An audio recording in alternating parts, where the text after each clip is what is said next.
Stuks Village by Carol Talley. Illustrated by Kate McKeon.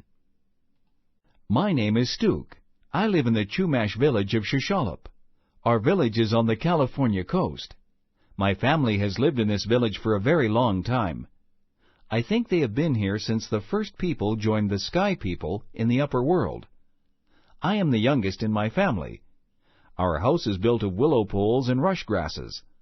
All my family lives there, my mother and father, my older brothers and their wives, and my 2 unmarried sisters. I like my fine round house. It is roomy on the inside. All the beds are made from rushes and woven mats. Our pillows and blankets are made from fur and animal skins. Lots of light comes in. We have many family houses in my village. We have some houses for everyone to use, such as the storehouse. Also, there is the village sweat house. There the men can relax and get clean. We play games on the playing field, and we hold special meetings on the sacred ground. My family's house is one of the largest in Shusholop. It is near the house of the Wat, our village leader. My father ranks high in our village. He and my brothers belong to the Brotherhood of the Canoe. These are the men who build and use the canoes we call tommels. Men go out to the deep sea to fish in these canoes. They make long voyages to trade with other villages along the coast. The tommel, or canoe, is made from split wood cut into planks. The rough surface is smoothed with shark skin. The planks are sewed together with strong cords made from milkweed fiber. Finally, the tommel is painted bright red. When my father and brothers build a canoe, they are not in a hurry. First, they collect the trees that have fallen in storms and have washed up on the shore. They split the wood and shape it into planks. Then they smooth the planks with rough shark skin. Sometimes they let me make holes in the planks with a stone drill. Then they sew the planks together with strong cords. Some people in my village make these cords from milkweed fiber. Next, my father and brothers mix tar and pine pitch. They use it to seal up the holes and cracks along the edges of the planks. Finally, they let me help paint the tommel a bright red color. They let me watch and help because one day I will be a canoe maker. No one stands around just to see how the canoe is made. Everybody helps. Then my father and brothers push the canoe into the surf and set off across the water. No matter how carefully the holes and cracks are filled with tar, water will leak into the tommel. It is my job to bail the water from the bottom of the boat and pour it back into the sea. Since the time I was a small boy, I have been allowed to go with them to help. A fishing trip takes many days. Sometimes we drag wide nets behind our canoe. Then we catch big flounder or bass. Sometimes we dip small nets into the water to catch sardines. Some days we take long spears and harpoons for catching tuna and swordfish. My family's special skill is making cords to sew the canoe planks together. Others in my village are good at making the nets. Still others are expert at carving spears and harpoons. There are also families who make beautiful baskets, needles from bones, strong rope from animal sinew or tissue. Some make drills from a hard rock called chert. Trading is important in our village. When we have more useful things than we need in our own village, we trade them for other things we do not have.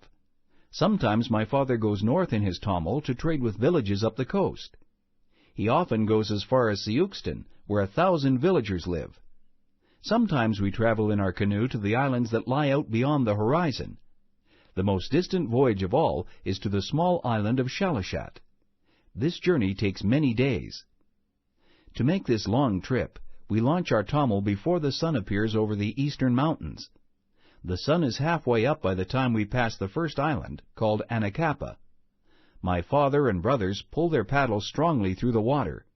They raise and lower their blades, first on the right side, then on the left, always together.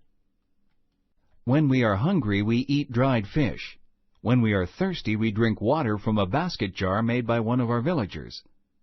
I have watched our basket makers waterproof the jars with lumps of tar. The basket maker drops the tar down into the tightly woven jar. Then hot stones are dropped in. The stones melt the tar. Then the jar maker spins and turns the basket. This makes the melted tar coat the inside of the basket. Soon it is sealed tight so that it holds water very well. We also use this tar to fill the holes and seams of our tommel.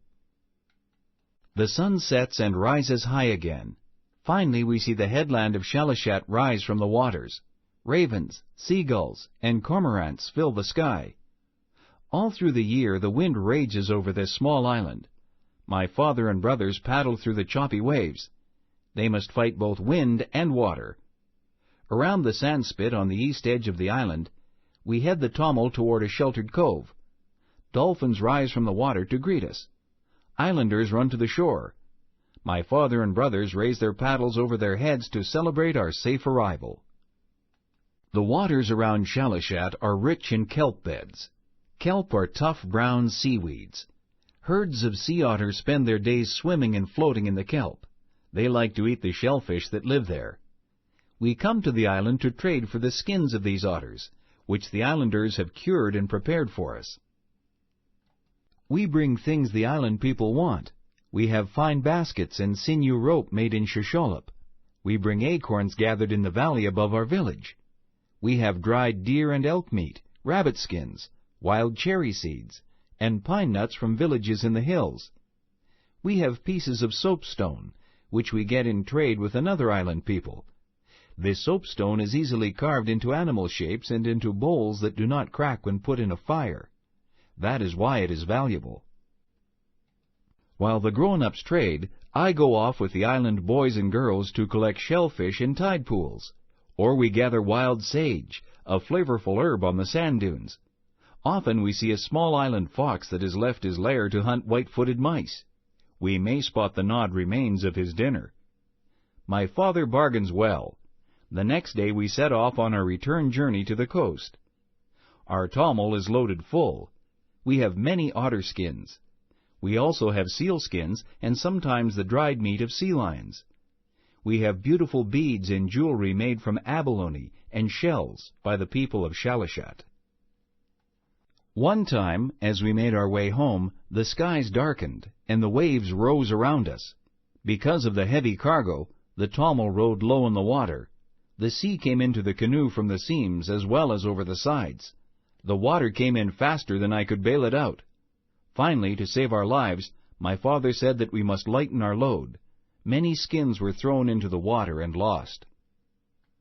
On that day, the people of our village waited fearfully on the shore. They saw the storm at sea. When at last they saw us returning, they wept with joy. People ran to meet us at the water's edge. They sang songs of gladness as strong men rushed into the water and pulled us ashore.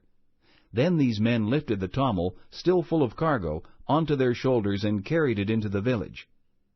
Always when we return from trading with the islanders, the village celebrates. We prepare a feast of shellfish, roasted fish and meat, and acorn soup. We dance and sing. Some people make music with deer-bone flutes and bird-bone whistles. Some people shake rattles made from turtle shells with small stones inside. My brother strikes a clapper-stick against his hand to keep the rhythm of the music. Later we sit around the fire, and storytellers tell old stories. I like the Sky People stories best of all. One story tells how two brothers in the upper world make thunder and lightning when they play the hoop and pole game. That's the same game I play with my friends on our village playing field. One brother rolls the hoop and makes the thunder. The other brother runs after the hoop and throws the pole through it to make the lightning. Another story tells how the stars are made. All day the sun travels across the sky carrying a torch to light the world. When night comes, the sun breaks the torch in two. The sparks that fly are the stars in the heavens. When I listen to all the old stories, I am happy. I think the people of Shosholop will tell these stories forever. The Chumash people. For thousands of years before Europeans came to the Americas, the Chumash made their homes in villages along the coast of California.